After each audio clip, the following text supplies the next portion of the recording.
Now, let's join ace broadcaster Mamode Akugha as he takes us inside the Niger Delta.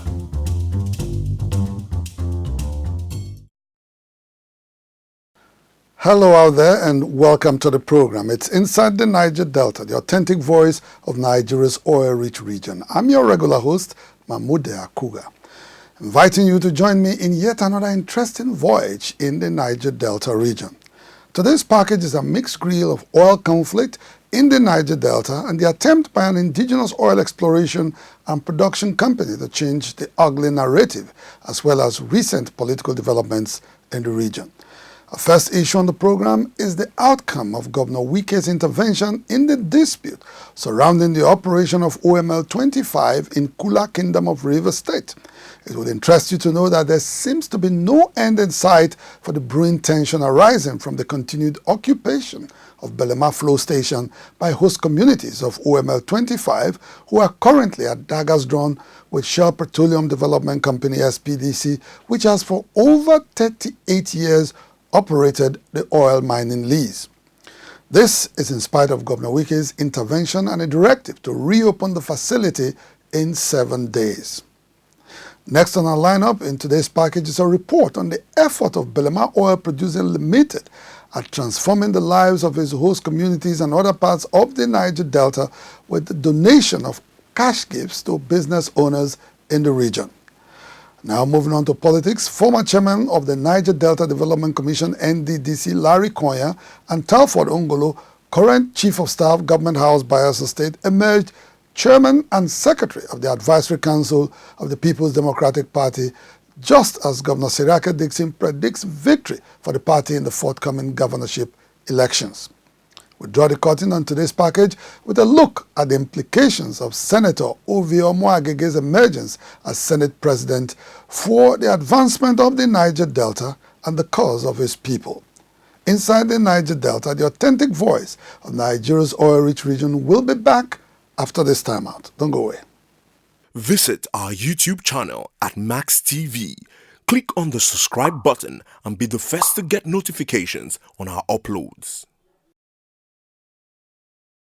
Welcome back. It's Inside the Niger Delta, the authentic voice of Nigeria's oil-rich region.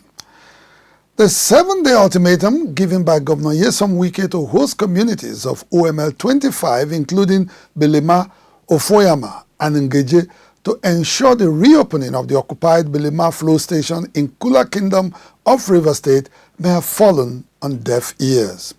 Some members of the host communities, which are on a collision course with Shell Petroleum Development Company SPDC, the operator of OML 25, over perceived neglect, have for the second time rejected Governor Wike's intervention.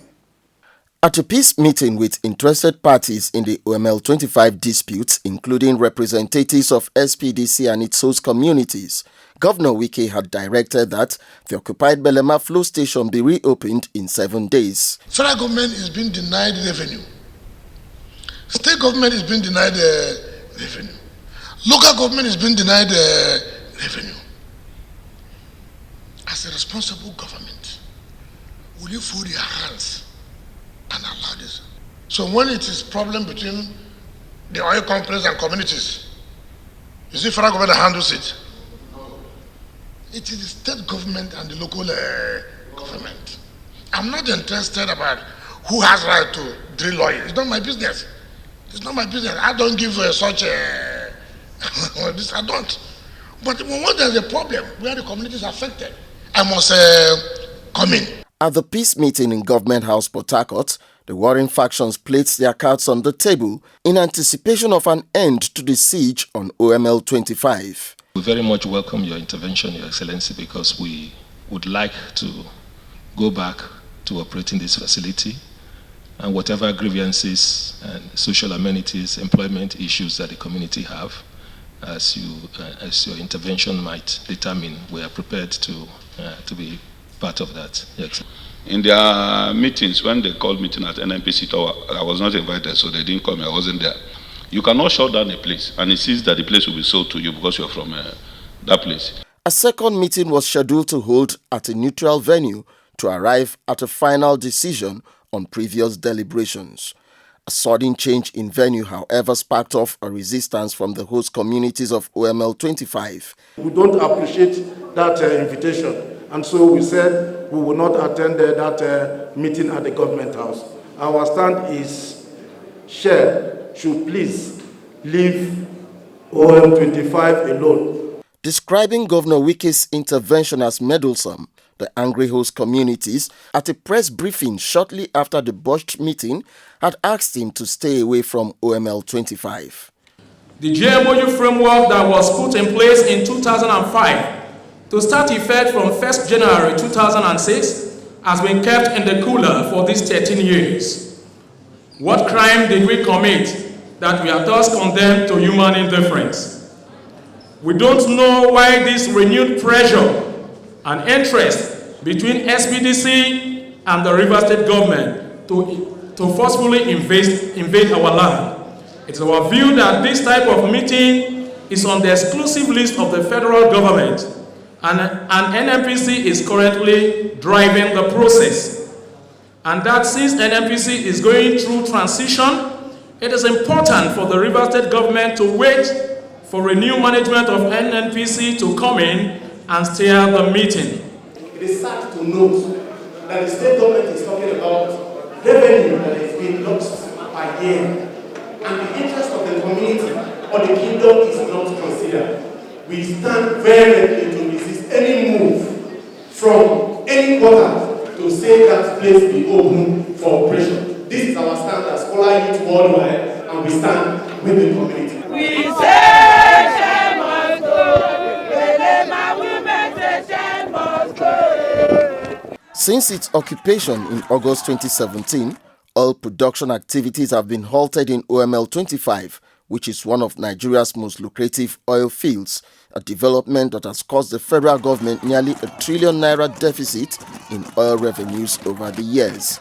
Beyond the huge economic losses attendant on the prolonged occupation of the Belema flow station and gas plant, an escalation of the crisis at hand is most likely if no conscious efforts are made to salvage the situation.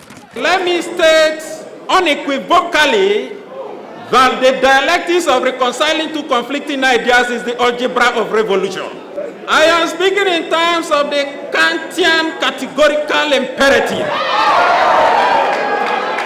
As a people, we are stating that if the government or the good people of Nigeria will not listen to the hues and cries of the Belema Offion-ama people, there shall never be prudence of detection.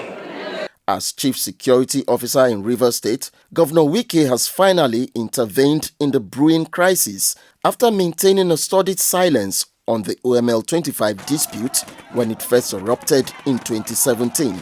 For its part, the federal government, which regulates activities in the oil and gas industry, cannot afford to turn a blind eye to a major security threat that is in the offing in Kola Kingdom. A stitch in time, as the saying goes, saves 9. Inside the Niger Delta.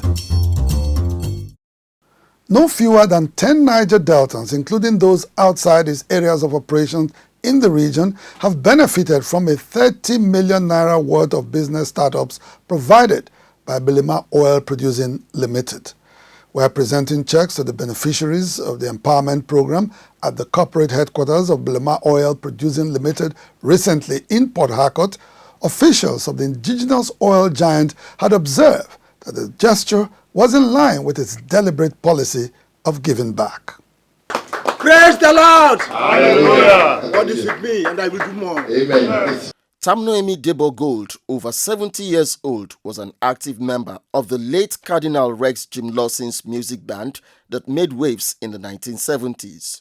Owing to circumstances beyond his control, the musician's fortunes witnessed a steady decline over the years until recently when succor came his way, thanks to the intervention of Belemaoil Producing Limited. I am a vocalist, composer, and arranger. Everything about our music is my concern. I did everything. Until they left me, I am just single alone. But surprisingly, on the 9th of March, I was inspired. So I sang a song.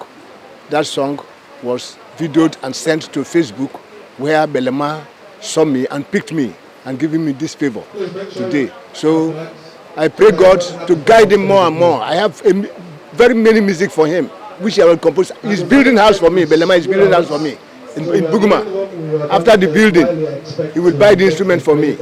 Then I will start afresh to compose my records and go recording. And I have already handed him over to God. God should guide him for me. He has made my life long now. As old as I am, I'm above 70, but I will be young because I'm a happy man. Happiness for a man makes a man to be young.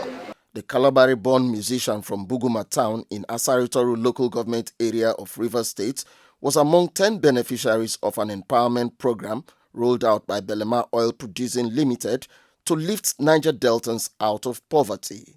Also among the lucky beneficiaries of Belemaoil's Business Startup program was Daoye Youdubaa, popularly known as Baba Sempe.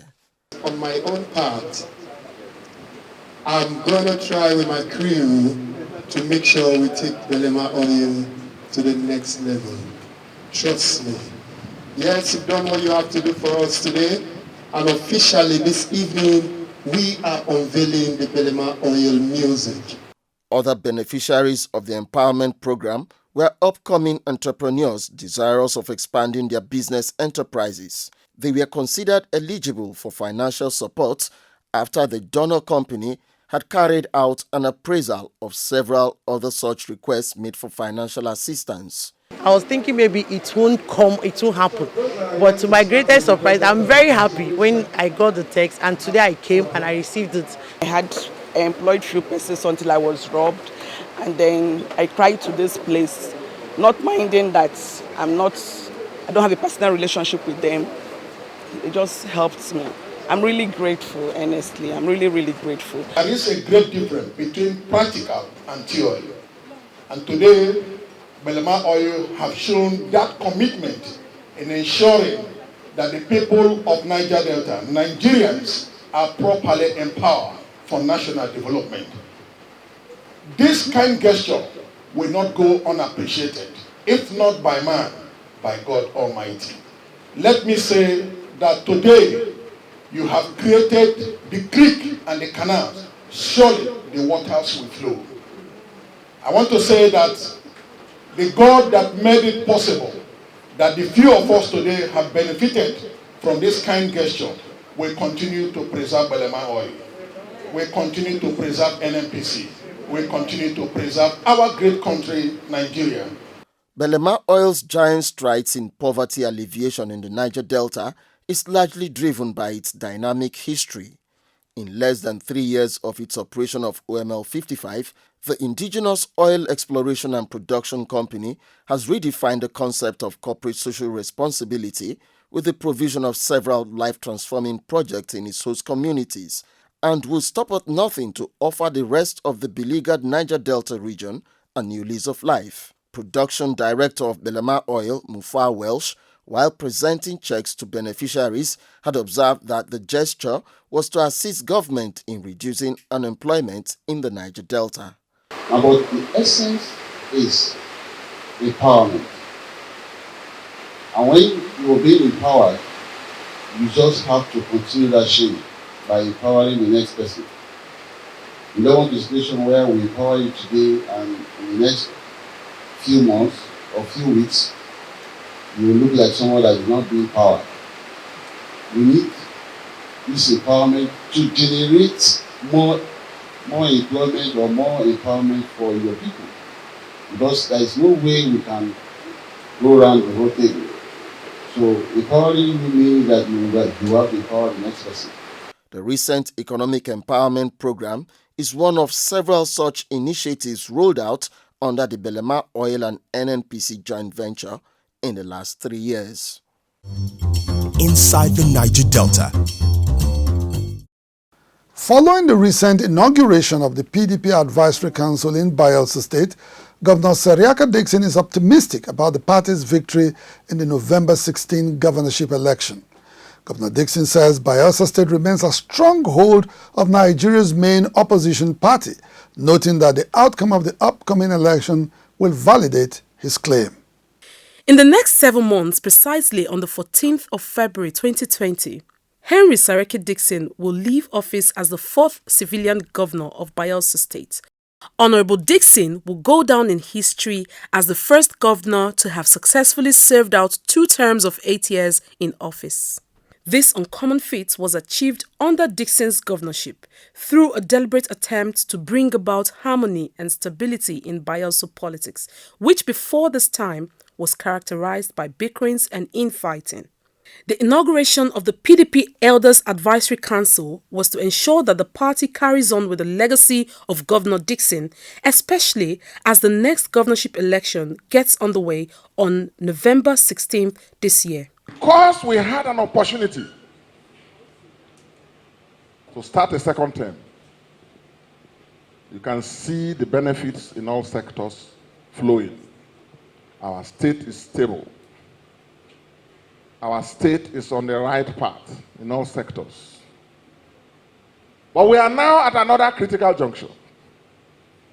Another critical juncture where we must come together again. And if you check the reports, if you even look at all of us here assembled, you will see the evidence of an inclusive party.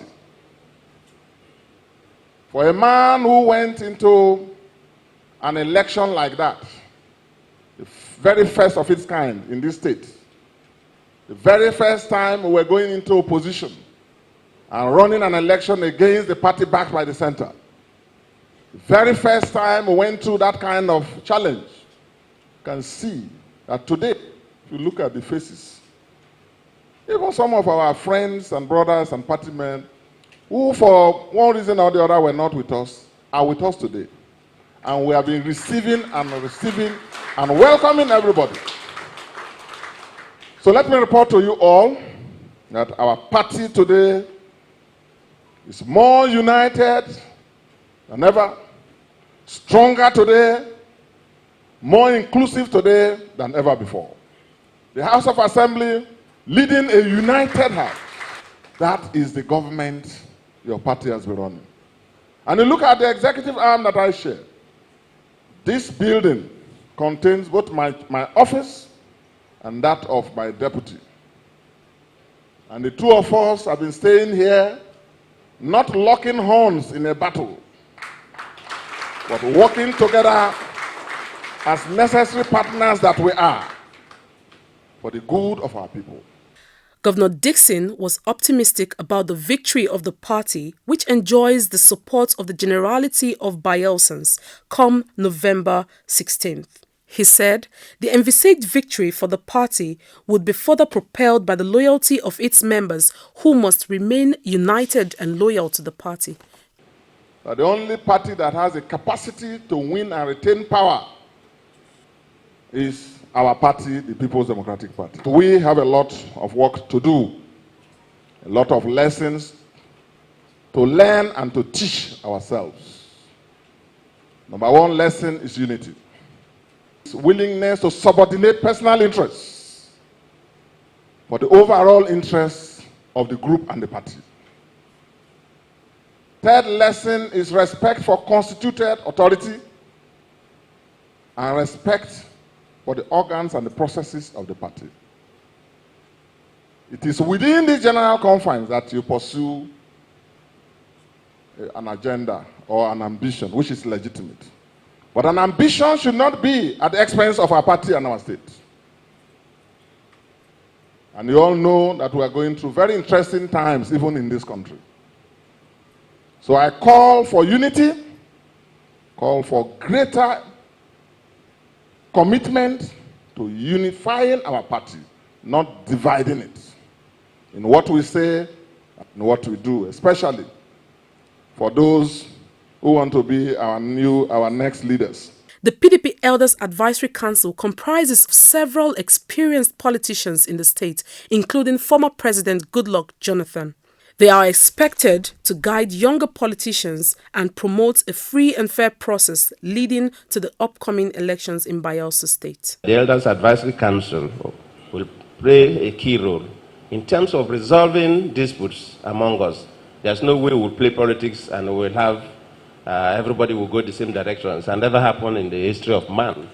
But while we are pursuing our interests, we should do that considering the interests of the party. We are one indivisible, united, election-winning family. That is what I just transpired, and you can see the serene atmosphere under which the meeting held. There is no violence, there is no insult, there is no quarreling. It is one family. PDP in Bayelsa State is one family, ever united more than ever before, ever committed, and our focus is to ensure that all elections that shall come our way are won and conquered, and Bayelsa should be kept in safe hands. It is a season of intense politicking ahead of August 10th local government elections and the November 16th governorship elections in Bayelsa State. The expectation is that all the actors contribute to the integrity of the forthcoming elections by playing according to the rules of the game. Inside the Niger Delta. Visit our YouTube channel at Max TV. Click on the subscribe button and be the first to get notifications on our uploads. The emergence of Senator Offion-ama as Deputy Senate President makes him the highest-ranking political office holder from the Niger Delta. By virtue of his exalted position as Deputy Senate President, Senator Omo-Agege is expected to drive the process of constitutional reforms to address social injustice in the Niger Delta. As Benjamin Ogbalo, a chieftain of the All Progressive Congress in Delta State, observed in an interview with Inside the Niger Delta. With his vibrancy, he's going to energize the process of collaboration in the region, because that's one thing that is missing. As you know, the Niger Delta State has a lot of resources already, either from budget or from natural resources. But what's been missing is an energizer, somebody to take leadership and bring them together so that they can start pursuing some joint services that can transform the region. So clearly, from his current position, he will need to take that leadership, and without having any doubt that he can do that. He's going to galvanize the region to start thinking in the right direction, to put massive infrastructure and human capital development in place for the region. Now, we also know that one key thing that needs to happen in the region is to work with the national government to ensure that there's some resource control. So, you know, we'll be talking about restructuring through federalism. I think distinguished Senator Omo-Agege will lead these issues. This is a good chance, and I don't see how we're going to miss it. It's not going to be possible this time. Benjamin Ogbalo was, however, optimistic that the new Deputy Senate President is equal to the task of his exalted office. I want to thank the President, Mamode Akugha, for supporting Ovi's aspiration, and of course the National Chairman of APC, and indeed the 9th Senate, for deeming it necessary to give the Niger Delta, South-South, the opportunity to produce the Deputy Senate President, Offion-ama. As you know, Omo-Agege is very bright, and surely he will do a good job on that seat.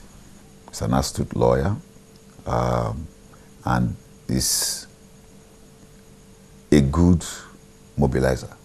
He understands, you know, how to galvanize both people and resources, you know. Now, you will recall that Omo-Agege in Labour Party was not very strong in Delta State, but won the ticket of the Senate. So it also means that he also understands the politics. In the second leg of the Buhari administration, supporters of the APC in the Niger Delta look forward to the implementation of the recommendation of the party's panel report on the restructuring of the country.